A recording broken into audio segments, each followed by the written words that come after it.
beloved review aggregator website Rotten Tomatoes, or Tomatoes, is great. But just to prove that Rotten Tomatoes can't always be trusted, I mean, heck, they actually trust me as a verified critic, there are some genuinely great horror movies that have some bafflingly low scores. While anything below 60% on Rotten Tomatoes is classed as officially rotten, we're going one step lower here by looking at films with no higher than a 30% rating on the tomato meter. So with that in mind, I'm Andrew from What Culture Horror, and here are 10 great horror movies with surprisingly awful Rotten Tomatoes scores. Number 10, Urban Legend, Rotten Tomatoes score 27%. A fun concept, Urban Legend sees a college campus decimated by a parkour-adorned killer who plays on certain urban legends to dispatch of their victims.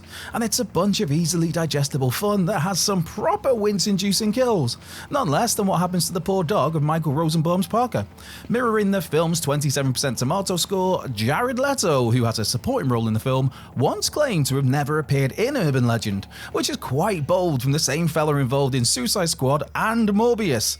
For Urban Legend, its college setting is stunning to look at, playing like a gothic Hogwarts and bringing about a real sense of life to proceedings.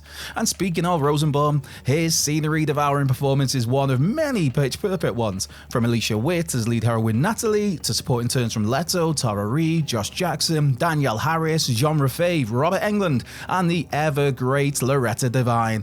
Not to mention a properly maniacal turn from Rebecca Gayheart when she's revealed as the movie's deranged killer.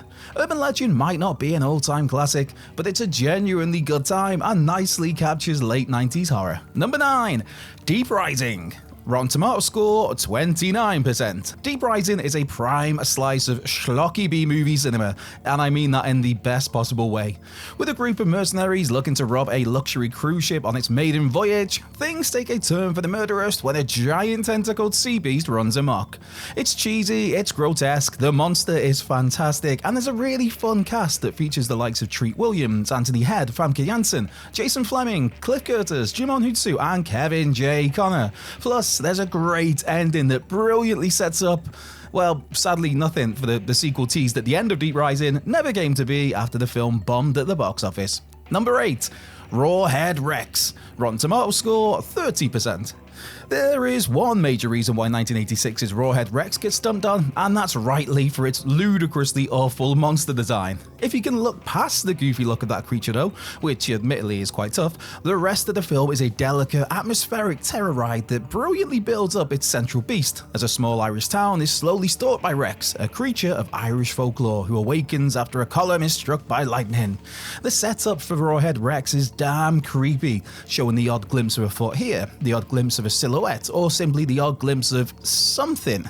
All of this tension is somewhat dented though when we get to see the full form of Rex just over an hour in, and clearly someone skimped on the special effects budget, but away from that, this Clive Barker story does so much right. Number 7, Primeval. Rotten Tomatoes score 21%. Despite trailers and initial advertising making the film seem like some sort of supernatural serial killer picture, Primeval is about the Hug King Gustav, a 20-foot man-eating crocodile scarily based on a real Gustav who's allegedly killed over 300 people in Burundi. Often overlooked for Blackwater and Rogue, which are two crocodile films that came out just a couple of months later, Primeval does suffer at times from a slightly jumbled tone, but at the core here is a great monster movie that's nothing if not ambitious, and particularly shines whenever its croc rears its murky head. Sure, Primeval is far from perfect, but it's also deserving a far better score than the paltry 21% it currently sits on. Number 6, Amityville 2, The Possession. Rotten Tomatoes score 24%. To date, there are over 40 movies with the Amityville name attached to them, and of those 40 plus films, only the first two, well, and the 2005 remake starring my beloved Wrexham co-chairman Ryan Reynolds, are realistically the only good ones. Which is why it's a surprise to see Amityville 2 The Possession sat at a lowly 24% on the tomato meter. A prequel, Amityville 2 takes place before the Lutz family of the first movie move into their infamous house, with the Montellis, led by the late great Burt Young, calling their house their home. While Young's family patriarch Anthony is an abusive scumbag of a man, it's his oldest son Sonny who takes centre stage as the house gets him to carry out its nefarious bidding. Granted, it's a smidge cheesy in places, very much a product of its time, but Amityville 2 is a genuinely creepy as hell picture that descends into total chaos. Number 5, Cage Dive. Rotten Tomatoes score 25%. From the get-go, 2017's Cage Dive had a few things going against it, namely a horrendous cover art of a ridiculously oversized great white shark, it had the open water tag attached to it once Lionsgate picked up their distribution rights, and Johannes Roberts' 47 meters down was also initially called Cage Dive, leading to some confusion. In reality, Cage Dive is a well-done don't let found footage put you off, shark movie centering on two brothers and one of their girlfriends who head off on holiday to Australia. Adrenaline junkies chasing their next fix, the group decide to do a cage dive in the hopes of getting themselves noticed for a reality TV show back in the US. Unfortunately though, their boat is overturned by a freak wave, leaving the trio stranded in the water as the ocean's apex predators hear the ringing of the proverbial dinner bell.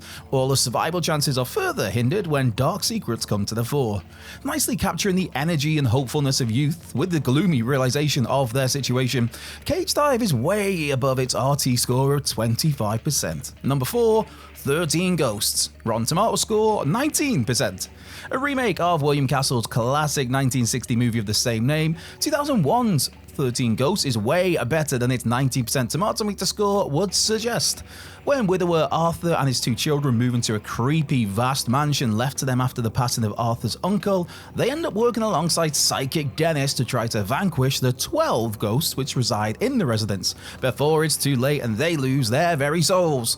13 Ghosts is a heartfelt tale of family bonding, overcoming loss, and has some incredibly creative ghost designs. Plus, totally stealing the movie is Matthew Lillard as Dennis.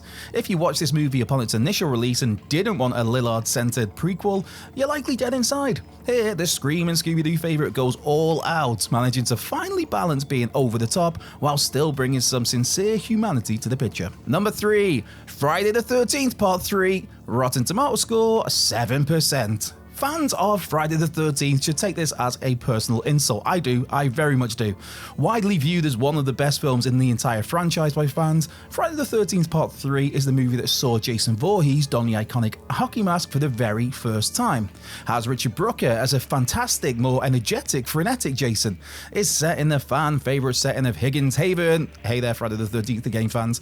Has that badass appearance from Fox and crew, features the ever opinion splitting Shelley Finkelstein, includes some great kills, and is the very first Friday the 13th movie to be released on Friday the 13th. Okay, the use of the 3D gimmick makes for some slightly awkward scenes, and maybe Part 3 does fall into formulaic slasher territory at times, but to see the film sitting with a 7% rating on Rotten Tomatoes is just crazy. Then again, my personal favourite Friday the 13th movie is Jason Takes Manhattan, which only marginally scores better with an 11% rating, though I'll admit I'm in the minority there, for even most Friday the 13th fans forever dump on that film. Number 2, Class of Nukem High. Rotten Tomatoes score 20%. Granted, Troma's unique brand of entertainment isn't for everyone, but for those who get a kick out of the work of Lloyd Kaufman & Co., Class of Nukem High is held on a pedestal as one of the greatest movies to ever be produced by Troma. Buying drugs isn't cool, kids. Even less cool is buying drugs that have been contaminated courtesy of a dodgy nuclear power plant. And that's the basic crux of Class of Nukem High, as this all leads to plenty of ooey gooey mutations and gnarly creatures running amok in Tromaville High and beyond. Class of Nukem High is Troma stripped naked in all its glory. Excessive gore, social commentary, fun action sequences, and very much making the most out of every last cent of its modest $400,000 budget. Showing that Troma doesn't necessarily appeal to the masses though, this 1986 effort sadly only sits on a 20% Rotten Tomatoes score right now. Number 1, I Still Know What You Did Last Summer. Rotten Tomatoes score 7%. I Still Know What You Did Last Summer is purely and simply a fun popcorn slasher movie that's a breezy 90 minutes where you can switch your brain off, soak in the torrential downpour of this Bahamas-set sequel, enjoy a great supporting turn from genre fave Jeffrey Combs, see Jack Black devour scenery, and witness a couple of fantastic kills. I Still Know What You Did Last Summer is also a film that's bafflingly straddled with a meager 7% on the tomato meter. Third movie, I'll Always Know What You Did Last Summer, rightly deserves its 0% rating, and the original I Know What You Did Last Summer is maybe a little harshly treated with its 45% score. But I Still Know What You Did Last Summer has been properly done dirty with its Rotten Tomatoes number. As of this recording, all Rotten Tomatoes scores are accurate and correct.